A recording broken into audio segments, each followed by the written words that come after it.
Waruwiya annahu qala fil ibarati an hadzal makna aidan al mas'alatu khiba'ul uyub wa man radhiya an nafsih kasra sakhitu alaih. Amirul Mukminin Imam Ali alaihissalam di dalam hikmah yang keenam, sebelumnya di hikmah yang keenam dikatakan apa? Sadrul aqil sundu kesirrih wal basyasha hibalatul mawaddah wal ihtimalu qabrul uyub. Itu kan sebelumnya itu. Yani hatinya orang berakal adalah peti rahasia dirinya, dan bermuka manis merupakan tali untuk saling mencintai atau kasih sayang, dan bersabar itu adalah kuburannya aib-aib kita, yakni untuk mengubur segala aib-aib kita. Nah, ini kan sebelumnya sudah dibahas. Nah, namun dikatakan waruwiya annahu qala fil ibarati an hadzal makna aidan. Dikatakan diriwayatkan bahwa Amirul Mukminin Imam Ali alaihissalam di dalam ibarah yang lain, di dalam kalimat yang lain dengan makna yang sama juga meriwayatkan seperti ini. Dikatakan al-mas'alatu khiba'ul uyub wa man radhiya an nafsi kathura as-sakhitu alaih. Al-mas'alah yakni bertanya. Masalah yakni pertanyaan atau bertanya.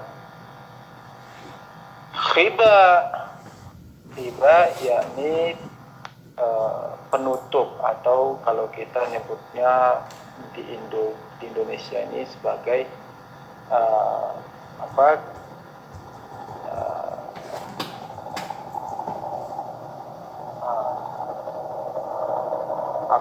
karena hari ini di Iran merupakan hari kemerdekaan Republik Islam Iran, jadi helikopter ada di mana-mana. Kita kembali.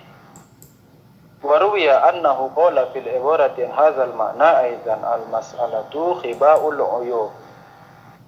Diriwayatkan bahwa Amirul Mukminin Imam Ali alaihissalam di dalam ibarah yang lain mengatakan al-mas'alatu khiba'ul uyub. Al-mas'alah tadi kita katakan apa? Al-mas'alah pertanyaan atau bertanya. Al-mas'alah yakni pertanyaan atau bertanya.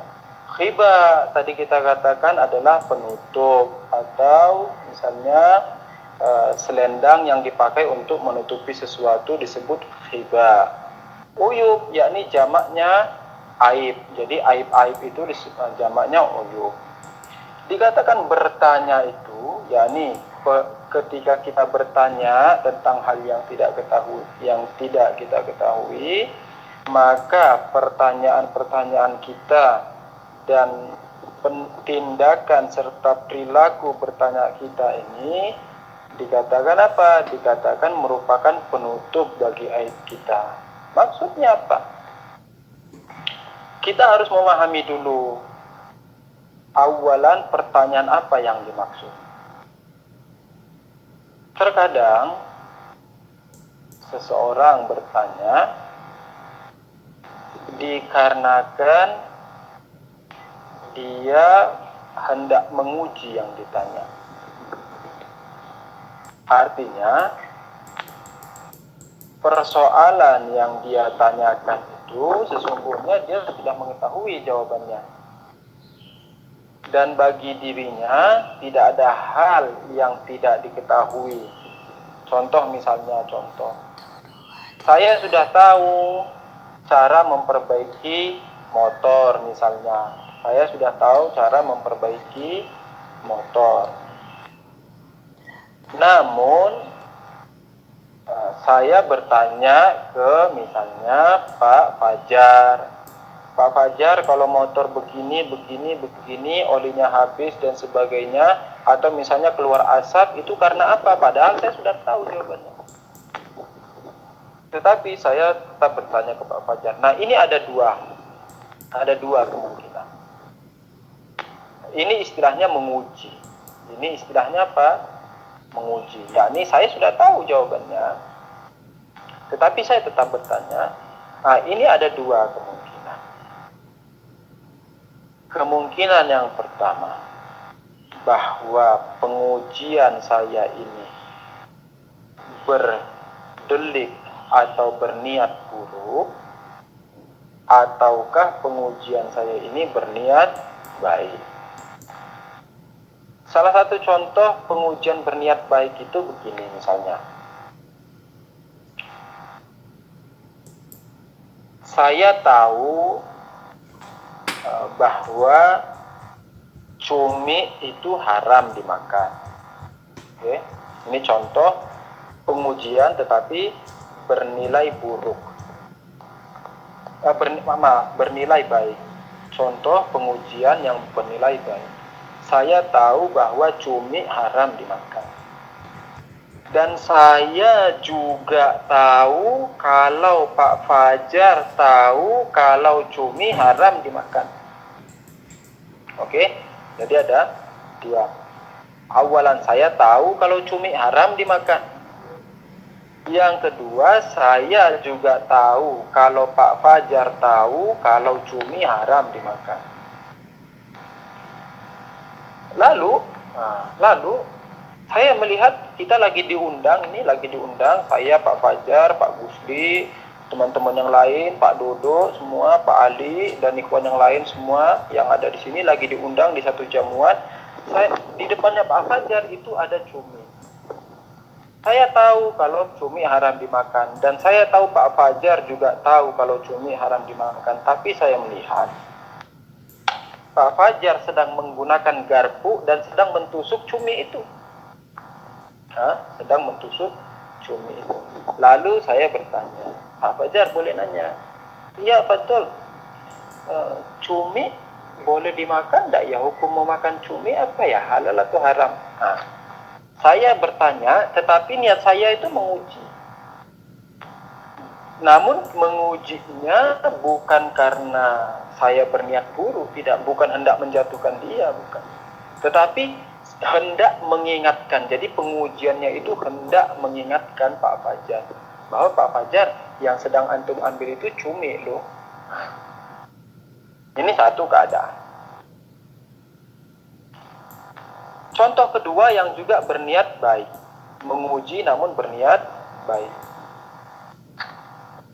Seperti misalnya kalau kita mau mendaftar pekerjaan, ketika kita masing-masing mau mendaftar pekerjaan, atau kalau misalnya anaknya mau daftar sekolah. Nah itu yang bertanya, misalnya kalau mau masuk kerja di perusahaan A atau B itu, atau mau masuk di sekolah A, di sekolah B, itu kan anak kita itu ditanya. Memangnya yang bertanya itu tidak tahu jawabannya? Kan tahu, mereka tahu jawabannya. Tetapi tetap bertanya. Nah, tetap bertanya, kenapa tetap bertanya? Karena kalau tadi contoh yang pertama, saya tahu kalau Pak Fajar tahu bahwa cumi haram. Namun di contoh kedua ini, ketika seseorang mau melamar pekerjaan atau mau masuk sekolah dan sebagainya, si penguji tidak tahu dan tidak yakin kalau yang di depannya ini, yakni yang diuji ini, mengetahui hukumnya. Ya menguji. Namun apakah ini buruk? Tidak buruk. Ini baik. Kenapa baik? Karena seandainya dia tidak tahu, akan diberi tahu nanti jawabannya. Begitu juga kalau dia tahu, maka dia layak untuk masuk. Jadi bukan untuk melecehkan yang diuji, bukan. Namun ada pengujian yang niatnya buruk, yang niatnya hendak menjatuhkan orang yang ditanya, yang niatnya hendak menjatuhkan orang yang ditanya. Contoh misalnya, dia tahu bahwa misalnya hukum sholat berjamaah, jika di antara di barisan pertama ini contoh ya. Jadi sekalian saya memberi contoh, sekalian juga menyampaikan hukum fikih. Contoh, di dalam sholat berjamaah, di barisan pertama, jika semuanya itu sudah balik, atau juga semuanya itu bukan musafir, maka tidak ada masalah. Namun jika di antara yang barisan di depan, yang barisan pertama itu, jika di antaranya itu adalah anak kecil misalnya yang belum balik, anggaplah misalnya di barisan yang pertama, di saf yang pertama itu ada 10 orang. Nah, 2 orang ke sebelah kanan dari belakang imam, yakni di belakang imam itu anggaplah si A. Tepat orang yang di belakang imam adalah si A. 2 orang ke sebelah kanannya si A itu ada anak kecil. Dan anak kecilnya 2 orang. Sehingga apa? Sehingga 2 kecil anak orang yang saling berurutan ini membuat jarak dan membuat antara selisih di antara si B, yakni si B itu adalah orang yang di samping pertama. Si B adalah orang yang di samping si A pertama. Membuat jarak antara si B dengan orang si F yang di sana. Karena kan selisihnya itu harus 80 cm. Nah, lalu ada orang bertanya begini. Dia tahu hukumnya itu, kalau begitu hukumnya nanti si orang yang si F, G, H, I, J ini maka sholatnya menjadi sholat munfaridah, yakni menjadi sholat sendiri, tidak terhitung jemaah.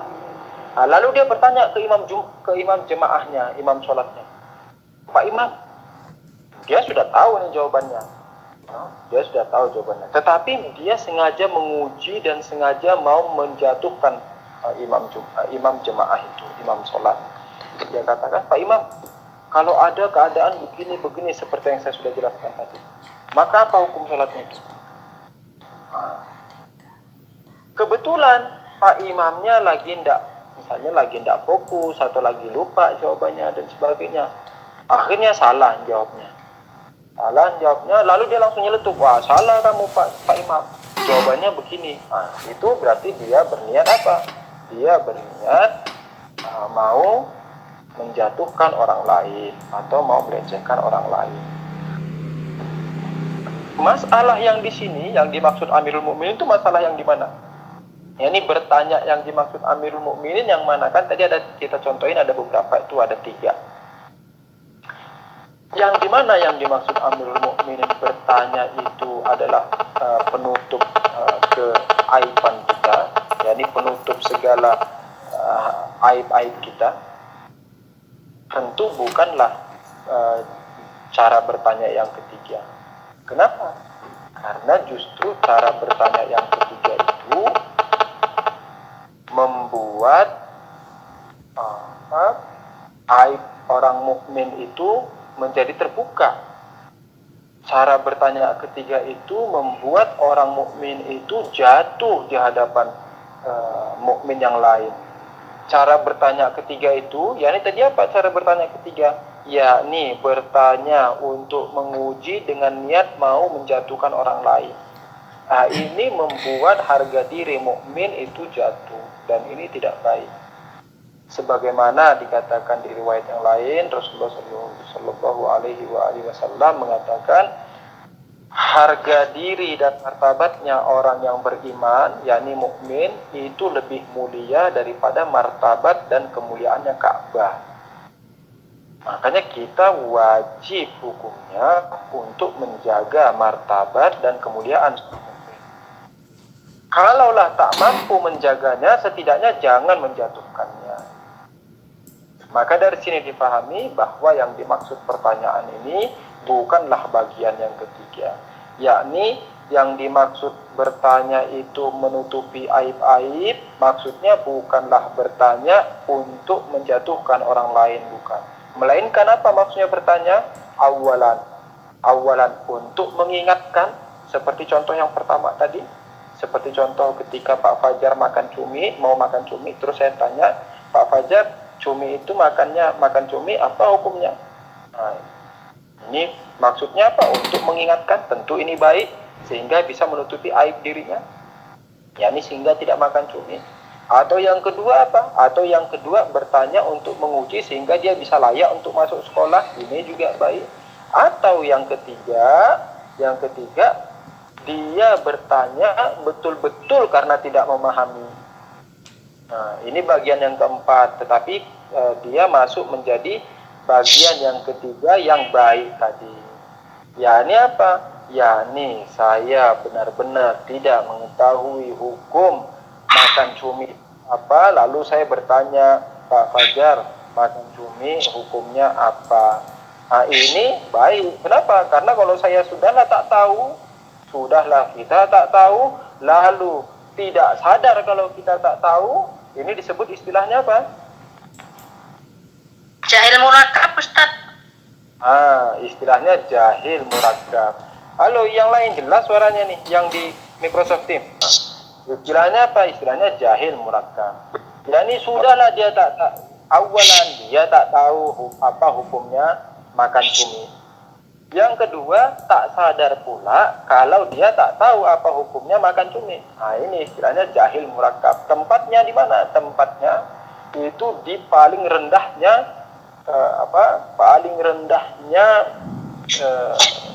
serendah-rendahnya makhluk.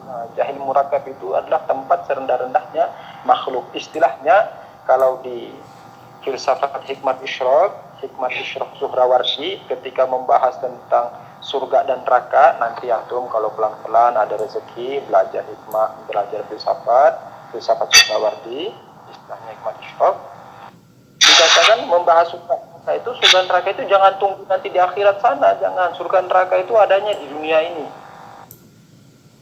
Surga itu apa? Surga itu yakni ketika antum faham, dan setinggi-tingginya surga adalah ketika antum memahami ma'rifatullah.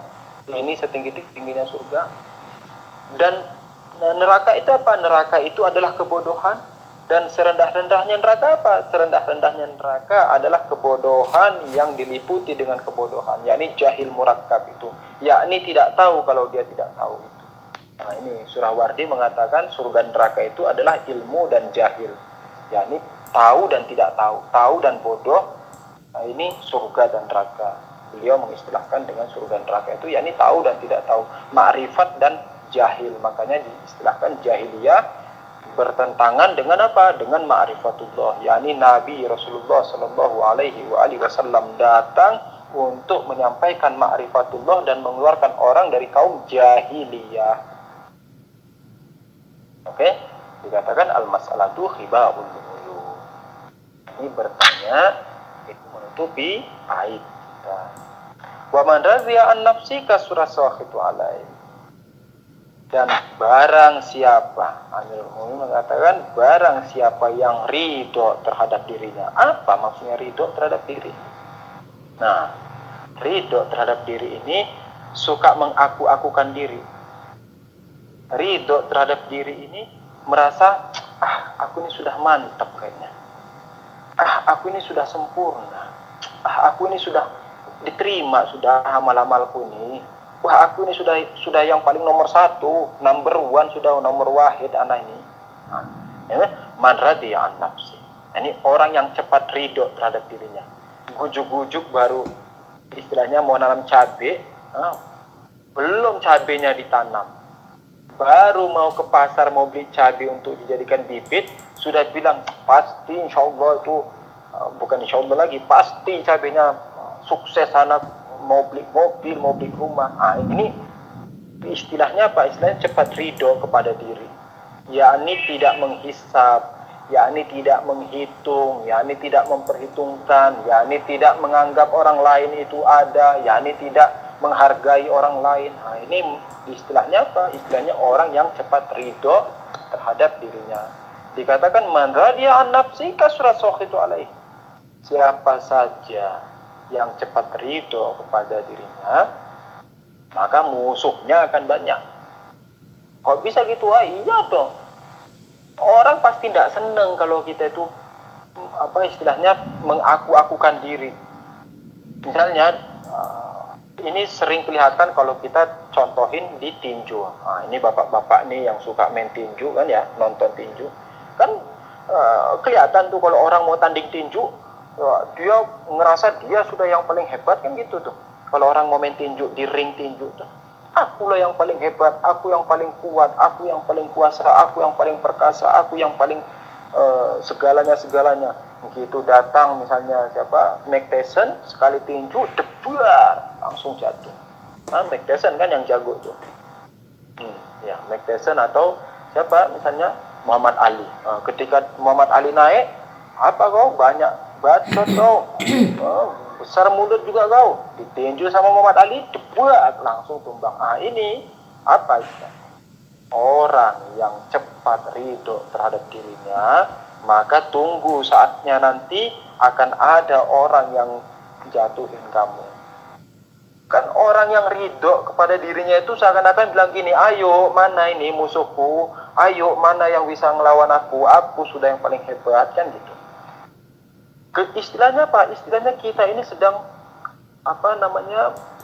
menjual. Sedang apa? Sedang memberi tawaran penantangan. Ayo siapa yang mau nantang? Ketika kita jual, ketika kita memberi tantangan, insya Allah ada orang yang beli.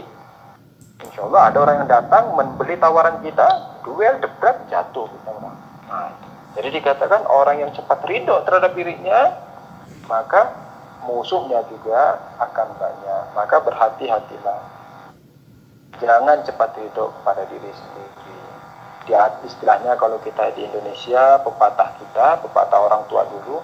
Jadi pepatah orang tua dulu itu sebenarnya bagus-bagus. Kalau kita perhatikan tuh bagus-bagus. Mereka itu mengambil dari hikmah-hikmah para nabi, para imam, para wali-wali. Mereka mengatakan apa? Di atas langit masih ada langit. Sekalipun salah ini loh. Ya, ini di atas langit masih ada langit itu salah. Tetapi maknanya baik. Maksudnya apa? Maksudnya di atas langit masih ada langit. Ya, ini kamu jangan sombong, masih ada yang jago dari kamu. Kamu jangan sombong, masih ada yang kaya dari kamu. Yusuf jangan sombong, masih ada yang lebih pintar dari kamu. Sekalipun salah. Kenapa salah? Karena ada istilahnya kalau di dalam filsafat dikatakan ada langit pembatas. Langit pembatas itu yakni langit paling ujung di mana setelahnya sudah tidak ada langit lagi. Dan ini harus berdemikian. Kenapa? Karena kalau tidak ada langit pembatas itu, maka langit itu tak hingga jadinya. Ketika langit tak hingga, maka langit itu bukanlah materi dan ini mustahil. Kenapa? Karena segala yang bermateri pasti terbatas. Itu.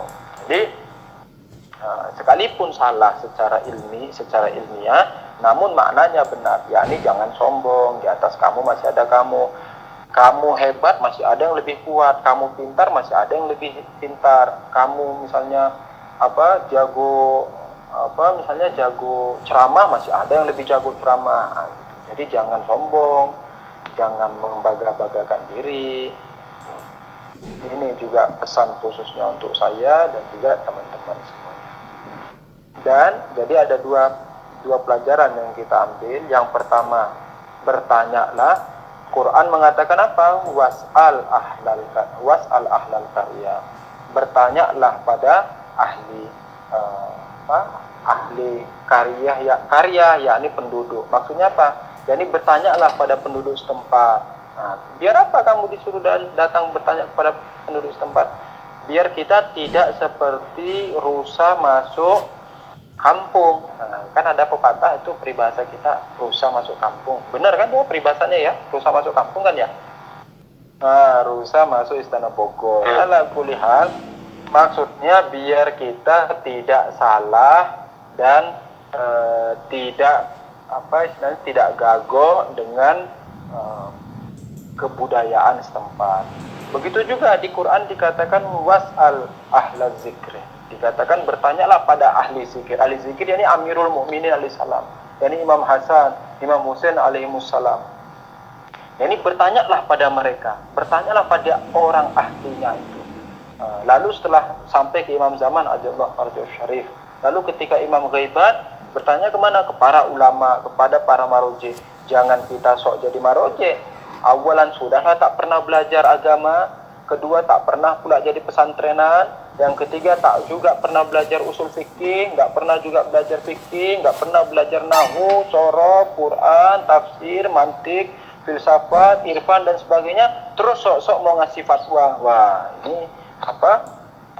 Dilaknati, yakni di Quran dikatakan betapa banyak orang yang dicam banget, yakni betapa banyak orang yang ngomong tetapi tidak memiliki ilmu terhadapnya. Quran mengatakan janganlah kalian mengatakan sesuatu yang kalian tidak memiliki ilmu terhadapnya.